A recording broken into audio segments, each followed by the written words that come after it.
Could a masked vigilante exist in today's society, fighting crime and injustice? And by trying to achieve superhero status ourselves, what can we learn to become better humans? This is the Vigilante Superstar Podcast. Hey, James, welcome to the Vigilante Superstar Podcast. Matt, how are you? Good to see you again. Yeah, we crossed paths on a little movie project that I'm working on with the same title as this podcast. And what drew me to you was A, that you were close by, but also that you run a Bujinkan, I can never say it right, studio in Chicago, which we'll talk about, but that is closely related to, well, sort of related to ninjutsu. People might know that a little bit more commonly. But welcome to the podcast. And could you maybe just spend a couple minutes talking a little bit about you and your background, kind of maybe why I would have this conversation with you, what kind of brings your expertise to the table? Go ahead. I'm a writer, teacher, a trainer. I've been practicing martial arts. I think this is my 43rd year practicing martial arts, if I get that right. If I get the math on that right.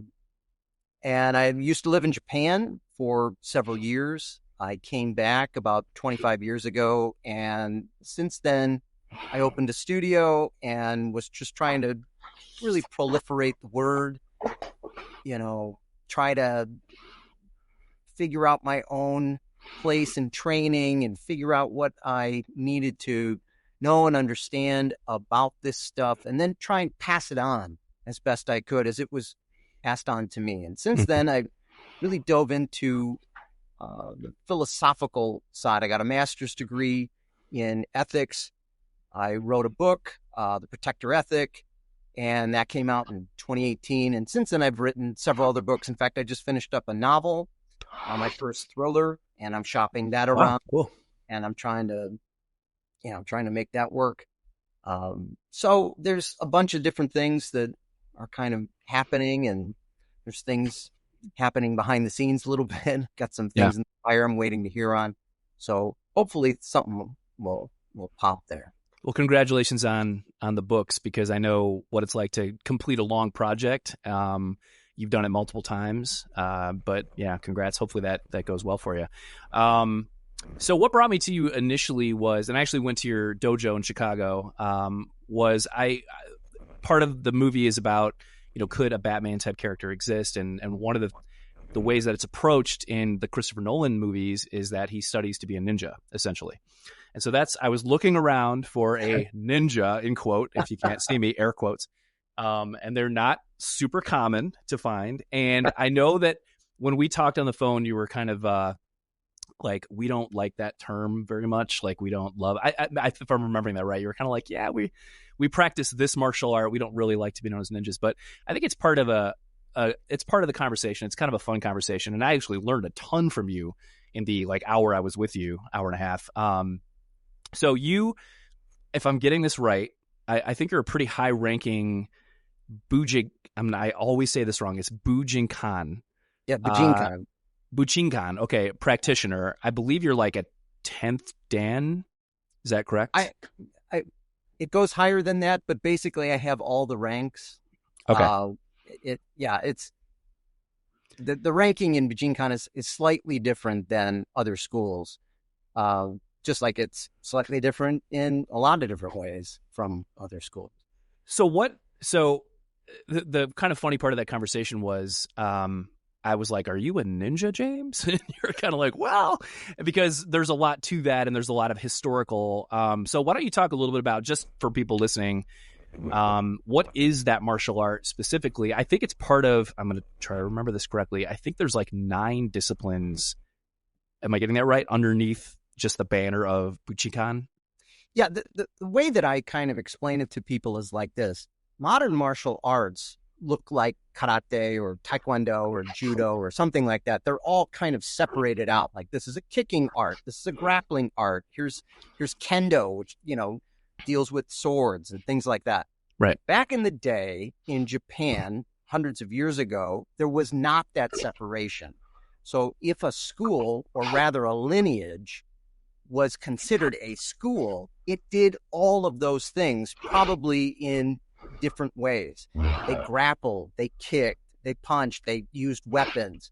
Sometimes they specialized. Sometimes they specialized in swords. So you'd get like more of a sword-based school. Sometimes they specialized in spear. So you get a spear school.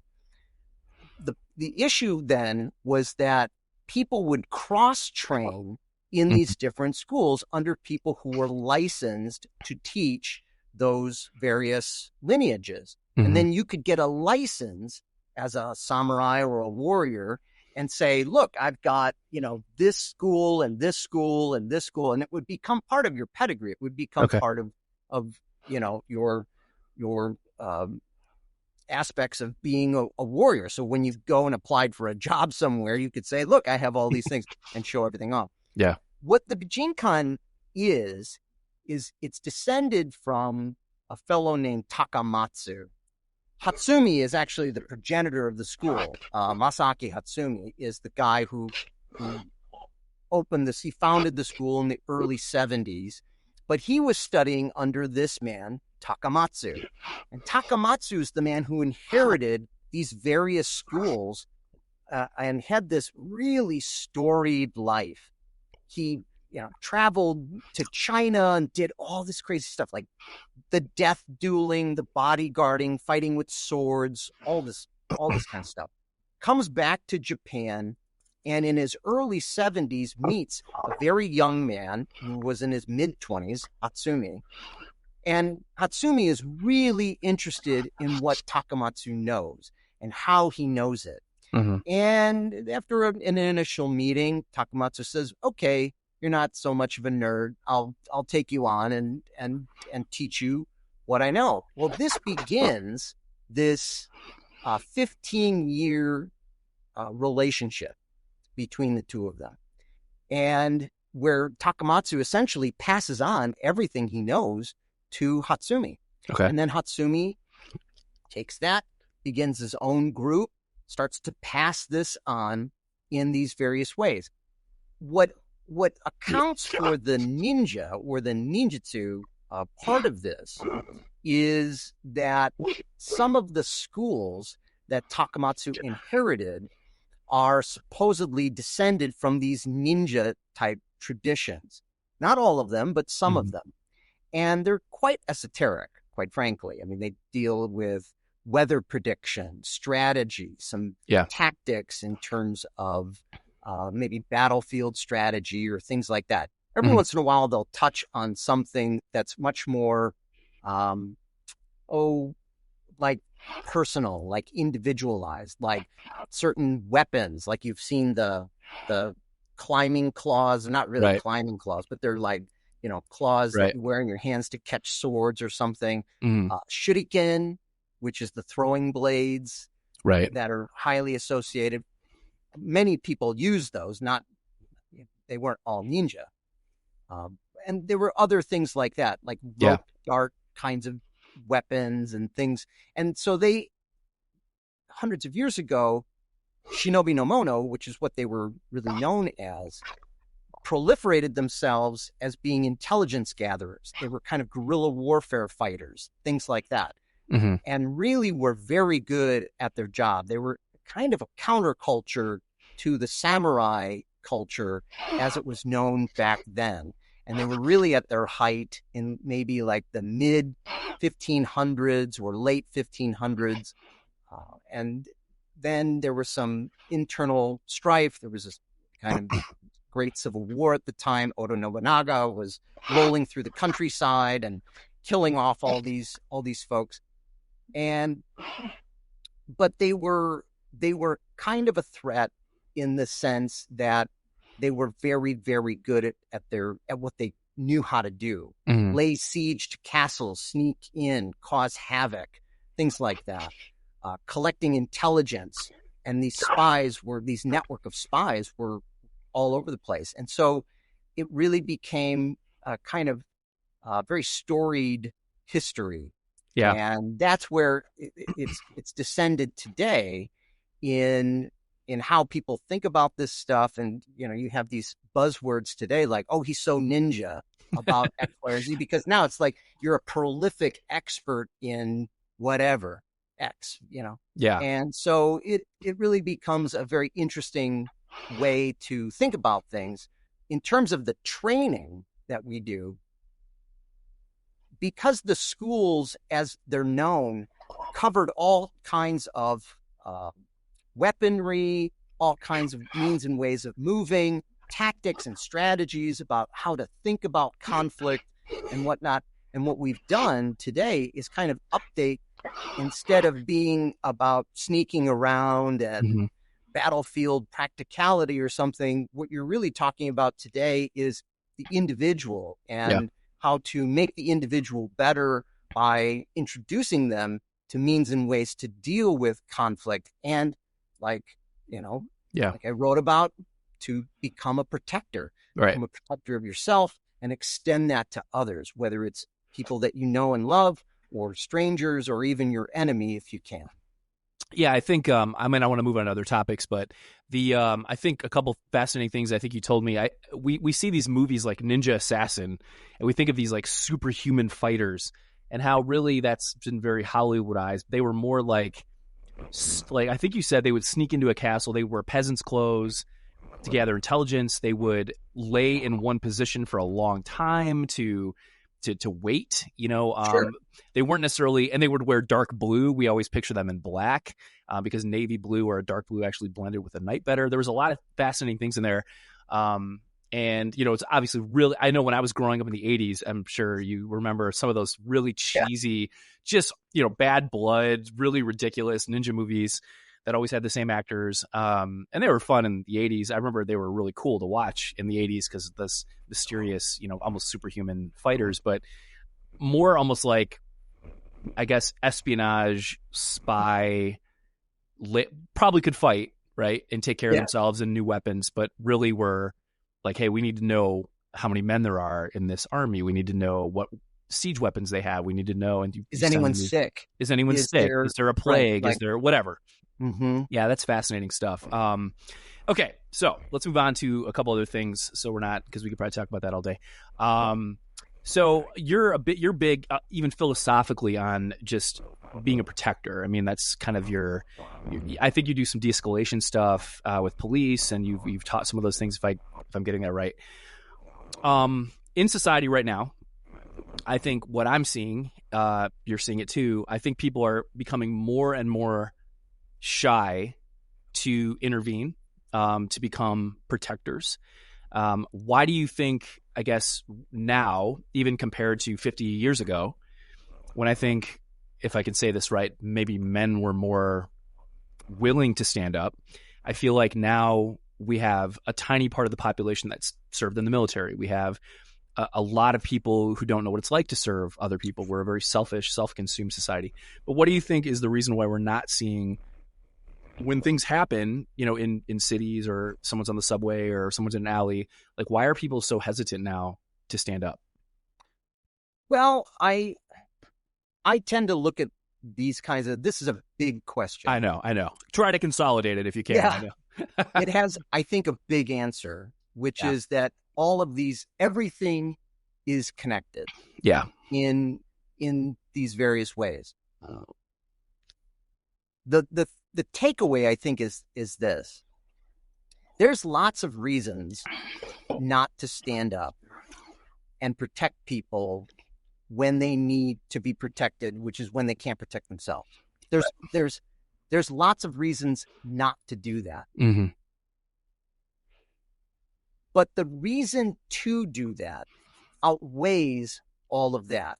Okay. And when you get someone with three components, I've been sort of harping on this of late, because I think it's these three components that basically make up, at least in kind of from a martial perspective, they're very, very important. Clarity, okay, competence, and courage. Okay. To me, those three aspects are really preeminent. They're kind of the core values of, if you were going to look at a triangle of empowerment or something like that. You need clarity to know why you ought to be doing something. Mm-hmm. You need competence to know that you can achieve what you're about to set out to achieve. Right. And most importantly, you need courage. You need the courage of your clarity and the courage of your competency in order to step up and say, yes, I'm going to deal with this. Yeah. I think I would say over the last 10 years, we've seen a lot of problems in just dealing with the United States. Yeah. We've seen a lot of issues with the country and a lot of bad actors, people misbehaving. And the biggest concern that I think, or at least one of the biggest concerns, is that I've seen the breakdown of the rule of law in a lot of different ways. And one of the worst ways is that when people break the law, they're not held accountable for it. Right. And when there's no accountability for that, when people feel like there's no justice, people step back. They step back, they huddle up with the people who are closest to them, and they say to each other, keep your head down. And I think that's what happens. And it's not always like, when you hear these things, it doesn't always make national news. Sometimes it does, like this case in New York where the guy choked out that guy on the subway. Daniel Penny. Marine, right. Yeah. And, where is that going to go? Right, we don't know. Did he deserve to be prosecuted or not? There are other things that you see more online where videos hit and people make a claim. There was a big stabbing thing in a river a while back. I think it was somewhere in like Minnesota, or I can't remember exactly where. And a bunch of people rushed to defend this guy who had been getting pushed around by some teenagers and pulled out a knife and started stabbing them. And at least one of them died. And when I saw the video and I'm reading the comments like, this man defended himself, I took one look at that video and said, this guy is going to jail. I knew instantly that this was, so there's lots of different reasons that people have for not standing up, but you only need one good reason to do it. Yeah. And oftentimes you have to listen to your gut. You got to think to yourself, like, is this really going to do what I think it's going to do? Or am I going to make this worse? And this is where the training comes in. Right. And it's not just martial arts training that I'm talking about. Standing up a lot of times nowadays doesn't even involve getting physical with people, but it does involve conflict. Yeah. And conflict freaks people out. Yeah, they don't like it. They don't like to have to defend their ideas. They don't like to have to defend themselves in terms of what they want to say and all this other kind of stuff. And the issue there is very clear. If you have not trained your brain right to think in particular ways. I lost you there for a second. We're back. Yeah. Okay, go ahead. You have not trained your brain and your mouth to think and speak in particular ways, and you go off half-cocked on something because you're so upset about it or emotional, you may get a lot of pushback. Yeah. You find that people don't appreciate that. So, I remember years ago, I was in a verbal judo. I took a verbal judo course and got certified in that by the guy who had written the program, Thompson, sheriff for many, many years. And he came up with this program. Verbal judo is a way to speak to people, to de-escalate and get them to comply with you. And it's basically centered around law enforcement and people in crisis. So approaching this person, this is the worst day of their lives. They need someone to speak reasonably to them. How do I do that so that you don't jump off this building? Or in his case, they would bring him in to negotiate for hostage Mm-hmm. rescue, things like that. He talked about being brought in because a father was holding his child at knife point because he thought his child had been possessed by the devil. And he wanted a priest to come in and exorcise. And that's what they did. They went and got a priest. He comes in, does this thing, and the guy let the kid go. And nobody had to die. So it's things like that. It's a very interesting. But his take on it was this, of the 100% that you are going to use a verbal judo, only 8%, like this much, was what you said to people. The words you actually spoke. 8% was that. 92% was your tone. It was the manner with which you approached, spoke, your body language, the whole thing of it. When people are in crisis or when they're criminals, their mindset is skewed. Yeah. And so how you approach them and the way that you spoke to people made an enormous difference. Even if you didn't quite know which words to say. And I think that's what I see as an issue in today's world, where we're all talking about free speech, we're all talking about the First Amendment, this kind of, everybody's trying to get the words right, but the way that they say it is all over the place. Yeah, that's good. It's too emotional.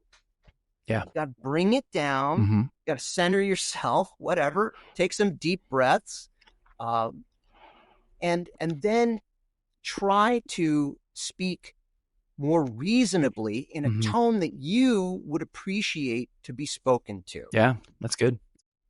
And I think that's part of the problem that we're experiencing. Oh, it's a huge problem. People can't have conversations. Yeah. So, okay. So part of the podcast, the fun part, the water cooler conversation is, a character like Batman, right? And so I've kind of steered most of the conversation a little bit toward that. I think, to your point, and this came up last podcast episode as well, I think if society continues to degrade into more lawlessness, I think you're going to see in a not so good way people rising up and becoming overly violent to counteract what they perceive as threats to them. And then you get into a really dangerous kind of almost Wild West type situation where, people can't de-escalate with words, so they take action or votes. Or votes, yeah. And that's another concern. Well, right. I mean, look how politically we're divided right now. I mean, today is election day, and people are they hate each other just for their beliefs. And I think 20 years ago, I've lived long enough to know people didn't think that way. There was a lot of cross belief. There was a lot of senators who cross believe. Now it's a lot more purple. Oh, yeah, so much more purple. And now it's just boom, and there's very little. And I think people are starting to mimic that rhetoric, and that's dangerous because I think, of course, and this brings up other parts that we probably don't have time to get into, but in talking to a lawyer, you really have to be careful about, what if let's say your family's threatened, you're on a subway, the Daniel Penny story, how far can you go? It has to be force equal force, so if someone's just maybe getting threatening, you really are you can only push them away or maybe de-escalate with words. And then, but we all know if your family was in jeopardy, serious jeopardy, and there's a metal pipe there, right? Or a weapon, you're going to pick it up and you're going to do some damage to protect your family and ultimately probably get in trouble for that. And you're just doing what you feel like you have to do. And I feel like society as a whole, that's probably already happening. We just don't hear about it.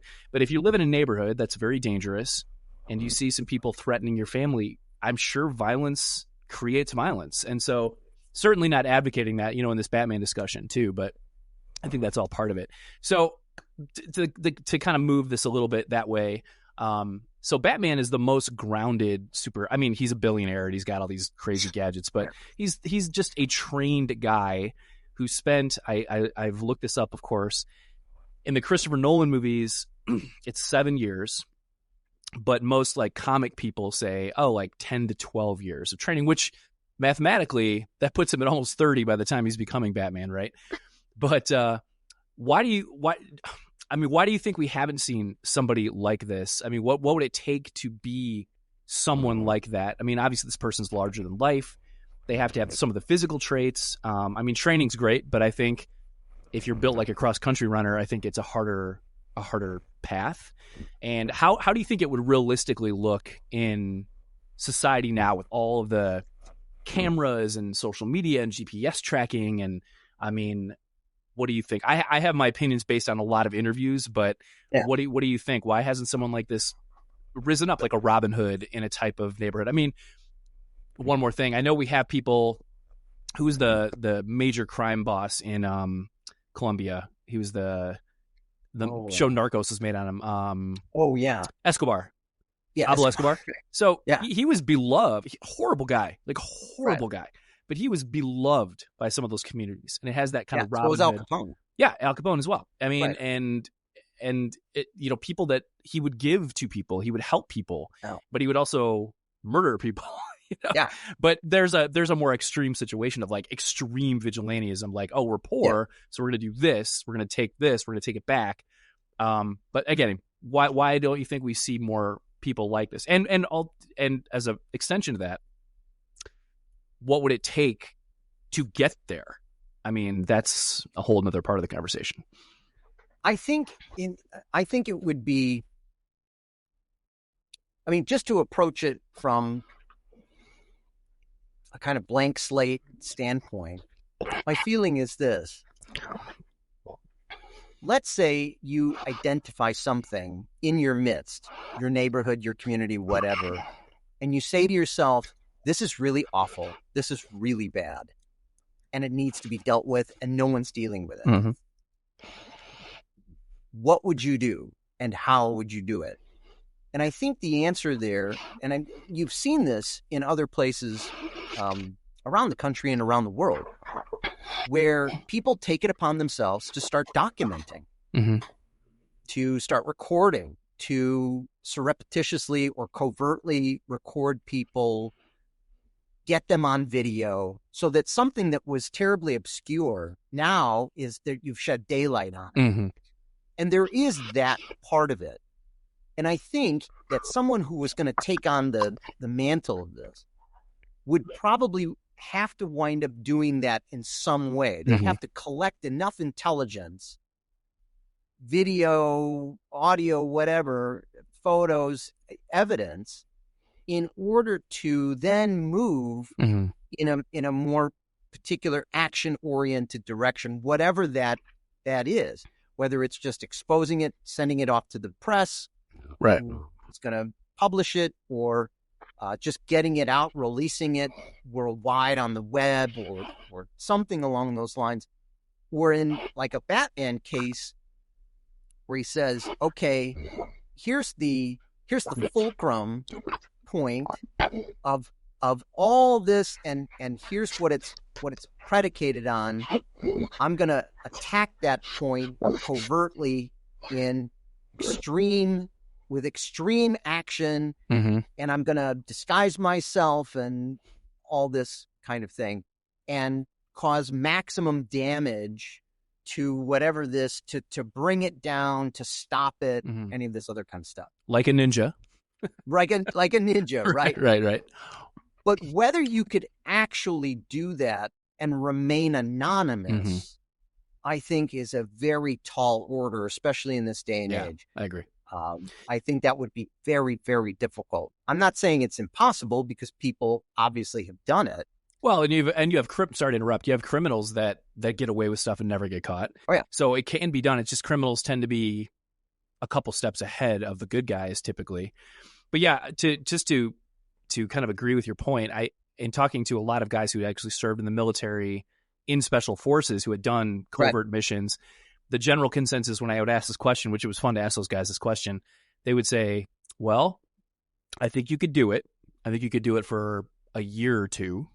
And then you would either get hurt, dead, or you would get discovered. And it would be extremely, again, you're dead on, extremely intel based. Like, you're not going to be just like sitting on, like in the comics, he's sitting up on a fire escape, and he's like, "Oh, Right. bank robbery! I'll stop that." That Yeah. just would never happen. On patrol. Crime, right. You're not going to patrol a metropolis like Chicago Right. or Baltimore and find. You'd have to probably have a team, even if it's like 2 people, just finding you where crap's going to go down. Sure. So you're there and you go attack Right. that warehouse. It would be almost just like how the SWAT team or a tactical team would do. It would be just like how the special forces guys, like tons of intel, drone in the sky, guy in the van, comms in the ear. And then on top of that, then you would have to be a very special trained human being. Yeah. Like in that James Bond caliber, of type of person. So I think you're like dead on. With balls of steel. I mean, really, like so many people, like I think if I had to save my family, I would intervene. I think if I was trying to stop a crime in a drug warehouse down the street, you would have to absolutely you would have to have, first of all, be brilliant to tactically plan that. But then be like everything has to go right, and you have to have a million ways out. And there's so many. And it never factors. goes right. No, and it never goes right. And then with special forces, they were like, if something goes sideways, we leave. We just go. We stop. We don't continue the mission. And so I think you'd have to have that training, which I think would take a really long time. Yeah. It's a fun conversation, but again, that's why it's so fantastical, right? Because it's like we have guys that can do this in little slivers. Little pieces for a night or a week or something, right? But then it gets crazy. But yeah, I mean, what would be kind of if you were doing it, like what would be your dream scenario in terms of training team, equipment? Like where would you even start? I mean, it depends. It depends what your overall purpose is. Yeah. I mean, Batman was always famous for preserving life, no matter whose life it was. And in some ways, it's rather unrealistic because you can't throw a shuriken or a dart or something and hit the guy's hand and all. I mean, all of that's rather. But I think you could, if you used certain tactics or strategies to drive people to certain actions or whatever, then you could maybe achieve your goal in a little bit different way. Right. So trying to get them to assist you in that sense with whatever it was that you were, like if you cause a distraction outside and everybody runs out, it's like, now this is open and this is where I need to get to, whatever. That's just a very simplistic way of thinking about it. But, if you, I think I don't think anybody really wants to be the Punisher. No. And I think the second you do that, then you're broader sense, because I think it's psychopathic. But I think you just end up becoming the worst of the worst if you do something like that. I think the only way to do it would be to be like Batman. Like I don't want to be like the criminal, but I want to stop the criminal. And I think you're right. I mean, even all the scenarios, that you just never see in the comics. You punch a guy, you knock him out, but he hits his head on a curb and he's dead. So it's like, I didn't mean to kill the guy, but like you just killed someone. So I think it's really, but I think you're right. It would almost have to be, back to our ninja conversation, a lot of the special forces guys, like they work at night. They work with night vision. It's one of the great force multipliers. They have equipment that nobody else has. They can smoke you out. They can look through walls. They can look under doors. They have all this stuff. And then they come in with it's like shock and awe. And I guess the premise for like when you kick a door in, it's all about speed. So everything has to be done so quickly. But, there's a lot of things that have been around, like flashbangs and smoke grenades and tear gas pellets. And you could literally put down a whole room of people in about 2 seconds and not have to do anything. So all of that is available on the civilian market. You can go to Amazon and get it. I mean, and my son last year was funny. He's former Army, and he's a real practical guy, and he wants to be safe. So he built a bug out bag, and he's got all this stuff in this bug out bag that would protect from a lot of scenarios. And he doesn't have a firearm, but he's got literally a tear gas grenade, costs like $60 that you can throw into a bad situation and everybody's going to scatter. And so he has that with him a lot and all the time, you know? So I think there's ways to do it. I think it's just a fun conversation. I know realistically it's more probably in the clandestine military and CIA Secret Service type world, but it wouldn't surprise me if with all the technology in the next 30 years, if we saw something like this. Any last thoughts on that? Because we're going to kind of close it out here with a couple last thoughts, but I think there's plenty of gear out there that's worth having. Sure. I mean, you know, if you're gonna carry weapons on you, and that's really the best force multiplier. If you're gonna carry weapons, whether that's knife or a firearm or some other kind of specialized thing, which now you start to get off map with that stuff a little bit. You need training, and this is the part of that conversation that people are. It's kind of, you know, it's like, you need to get in shape. Mm-hmm. You should be in shape. Yeah. You should be metabolically healthy. Yeah. If you're gonna do these kinds of things and commit to carrying this kind of stuff, and you should know the law. Yeah. And you should, you know, and if you are willing to intervene in things like that, and maybe you are, and maybe you're not, because nobody really knows that until that moment occurs. Yep. You've got to be very careful with how you do that and how you proceed. Mm-hmm. There are plenty of instances where people have stopped real world violence. Yeah. Whether with their hands or with a weapon. There's plenty of instances. Yeah. There's way more instances of people by their presence alone or brandishing a weapon or something like that have, you know, stopped violence from occurring. Yeah. So that's not well charted, but there's plenty of them out there, at least anecdotally, that we know of. So there's a real balance that you need to strike between what I'm going to do and how I'm going to do it. Mm-hmm. It's tough sometimes to say. It's a longer conversation. Absolutely. Sure. Absolutely. And like you said, I mean, the neighborhood watch has proven to be pretty effective in some communities. Just getting everyone on the same page, like, hey, we're going to look out for each other. That can be pretty powerful. You know, I know there's been groups like the Guardian Angels. Those have come up a few times. The intent is good. Sometimes they have good results. Sometimes it's gone a little over the top and people have gotten hurt. Same with the police. The police do their absolute best, but it's an extremely dangerous job with high stress, and they do their absolute best to not hurt people, but sometimes it happens. A Chicago cop was just killed. Yeah, last night. I just heard that. Yeah. It's an incredibly, people say, oh, the cops are not handling these situations correctly. I've seen where they have on the news brought in people who are anti-cop, and they said, okay, here's a scenario. And what do those people do? They pull the trigger. They start shooting because they panic. And so it is a really hard job to do.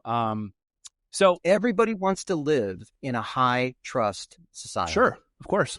Everybody wants to live. I live in a small town where when you go to the grocery store, people leave their windows down in their car. Right. I mean, and the thing about that is what's interesting is that there's a protector ethic involved in that, because yes, I'm going to protect your car as I'm walking past it, and I'm going to make sure that there's no one lurking around it or something like that, but I'm also protecting your car from me. Mm-hmm. Like, I'm not going to go in and rummage through your car right now because I know that I'm not going to do that, because in this place, that's not allowed. Yeah. But you're not seeing that in urban centers. Wow. Urban centers are low trust societies. That's a good word. Yeah. Everybody's fearful. Chicago's basically fallen. Mm-hmm. I mean, Brandon Johnson now has 12 people? I just saw on Chicago, Chicago Critter. Okay. They said that there's 12 people who have either died or been shot because Brandon Johnson got rid of the shot spotter. Yep. Because that shot spotter was pointing out there's been gunshots in this area. No one has called 911. It automatically calls the police. The police show up, and here's a body riddled with bullets that no one that would have been here until the next day because nobody called 911. Yeah. Yep. And so, so we're, and that goes back to kind of what we were saying earlier about, what it takes to stand up and be a protector. Like, nobody wants to call the police because nobody wants to give their name. Nobody wants to be known, but this is a low trust society. That's not going to happen where I'm at. You're going to get 20 people. Because they know that, and if they're, and they're going to be out there probably with, with their own guns. Waiting for the cops to come. Right. So anyway, it's just an interesting. Awesome. viewpoint. Yeah. Well, in closing, just to kind of wrap this up, good discussion. So in kind of going on this journey, everyone that I've talked to, and I'm going to say this with big air quotes, but, in trying to achieve like a superhero status, how it can really make people better. And like, I think you've already really talked about some of these. It's like your mentality, your training. What would be some things that I think by trying to achieve these levels that maybe a Batman, again, in quotes, trying to achieve what he would have to do to become a master in these things? What are some of those things that would just make us better people? I mean, I think you've hit on a few of these things already in this conversation. And when I talked to you earlier, that stuff came up a lot. But what could we do to become better people through that process? Well, I'll give you two things that people could do today. One of those things is an action, and one of those things would be study, right? Yeah. The action is be aware of your presence. In other words, start taking stock of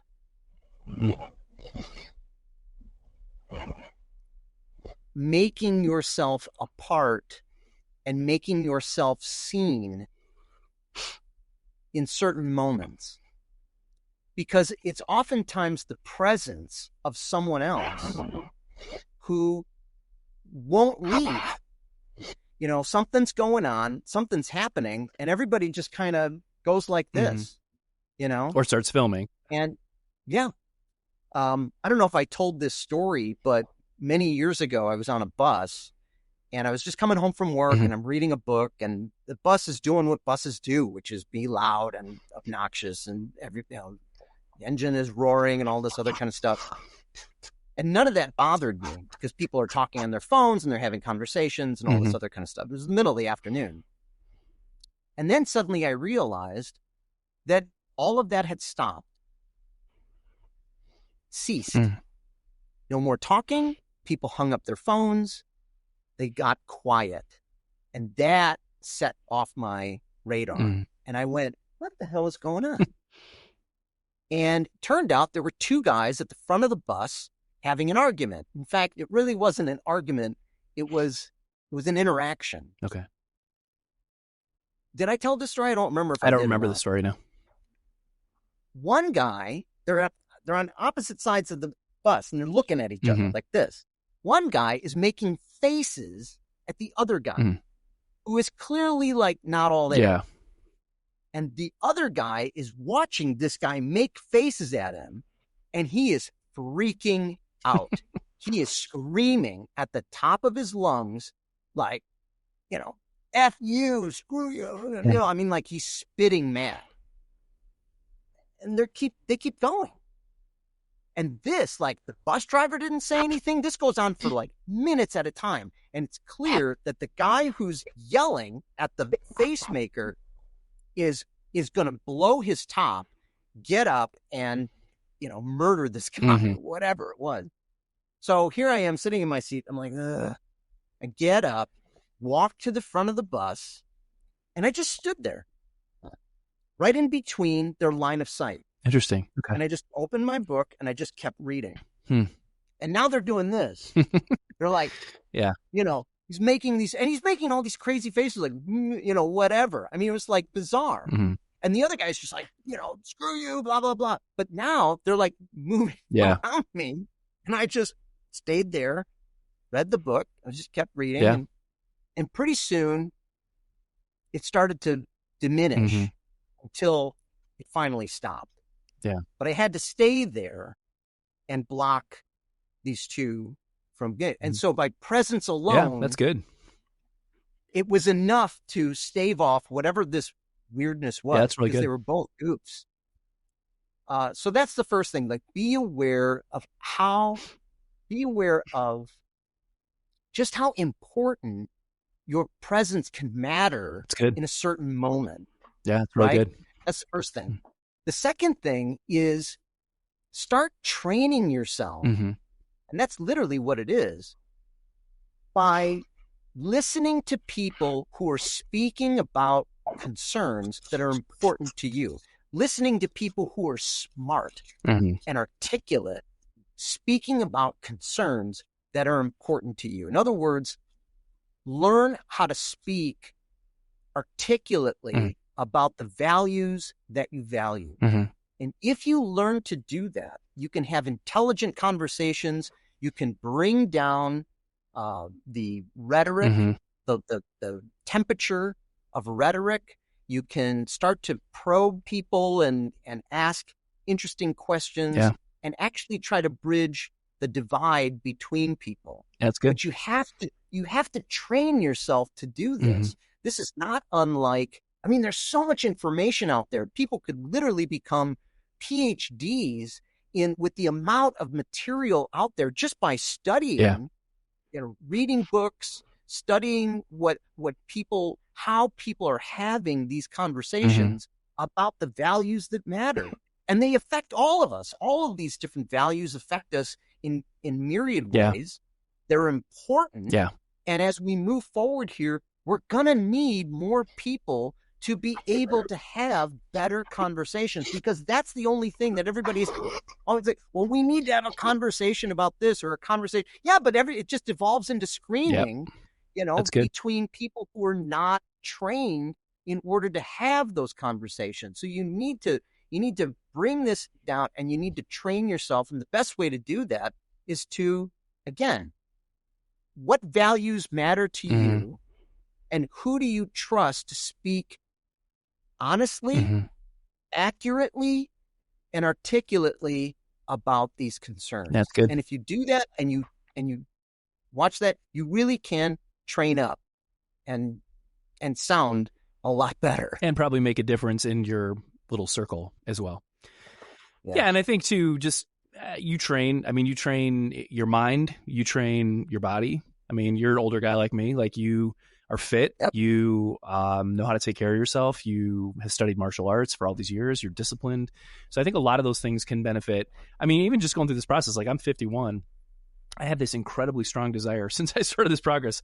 I've tried CrossFit, I've lost some weight. I really want to take up boxing. I want to learn some of these just in case, but even the discipline of just learning it is going to make it better. Cause I think, and I'll say this in closing, but I think I read somewhere that people generally have a baseline happiness. Even we kind of always resort to it's called, I think is it heuristics? I can't remember, but it's like we have baseline happiness. And really what makes us truly happy is learning a new skill and having a new experience. Like those are the things that truly elevate your happiness, as opposed to I'm going to buy those pants or I'm going to get a new cool car. Right. It's not that stuff. It's like learning kind of what you're doing, and to live a fulfilled life, to become a better person is, yes, sure, we can train to be protectors and just in case, especially with the world decaying a bit. But also just educate yourself and learn new skills, learn a new thing this year. I think all those things can be better. So. Yeah. And mentoring. Yeah. Teaching. Really, if you're good at something, there is someone else out there somewhere who wants to know what it is that you do and how you do it, and bringing that to them. And again, sharing that with them. That is a great joy. That's awesome. It's one of the reasons that I've probably kept training martial arts, is that there's that crazy balance between when you meet your mentors and they impart information to you. something that opens you up Mhm. to ways of thinking that you didn't think of before. Yeah. And then you take that and you bring it back to people that matter to you. Mhm. And they're like, what did you learn? What was it like? And then you give it to them. It's like that process, man, great. is amazing. That's great. Well, thank you so much for coming on today. As always, Thank you. tons of information. That's awesome to hear. And you're like the smartest person I think I know, honestly. Like when it comes to like this kind of stuff, like philosophy, like I talked about, I talked to a lot of people that have knowledge and a skill. I think you really, sometimes we'll even turn the conversation away from, let's not talk about martial arts. Let's talk about the mindset, which I think is awesome. So I appreciate your time. Mindset's Yeah, huge. it is huge. And I appreciate your time and for jumping on. We'll do it again sometime. Great. Thank you, Matt. All right. See ya. Appreciate it.